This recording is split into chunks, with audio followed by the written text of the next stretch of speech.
അർജുന്റെ കുടുംബത്തിന്റെ പരാതിയിൽ കടുത്ത വകുപ്പുകൾ ചുമത്തി എഫ്ഐആർ രജിസ്റ്റർ ചെയ്തു. നമസ്കാരം, കൊട്ടാരക്കര മീഡിയയിലേക്ക് സ്വാഗതം.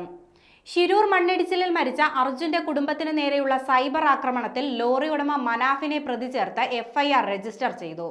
Kozhikode medical college ACP A ഉന്മേഷിനാണ് അന്വേഷണ ചുമതല. BNS 192 വകുപ്പ് ചേർത്താണ് കോഴിക്കോട് സിറ്റി പോലീസ് കേസെടുത്തത്. ഭാരതീയ ന്യായ സംഹിതയിലെ കടുത്ത വകുപ്പ് ചുമത്തിയാണ് എഫ്ഐആർ രജിസ്റ്റർ ചെയ്തിരിക്കുന്നത്.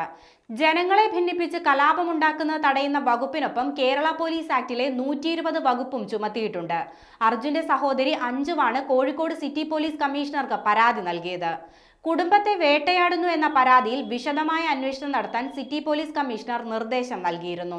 കഴിഞ്ഞ ദിവസമാണ് മനാഫിനെതിരെ കുടുംബം പരാതിയുമായി രംഗത്തെത്തിയത്. വൈകാരികതയെ ചൂഷണം ചെയ്യുകയായിരുന്നു മനാഫ് എന്ന് അർജുന്റെ സഹോദരി ഭർത്താവ് ജിതിൻ കുറ്റപ്പെടുത്തി.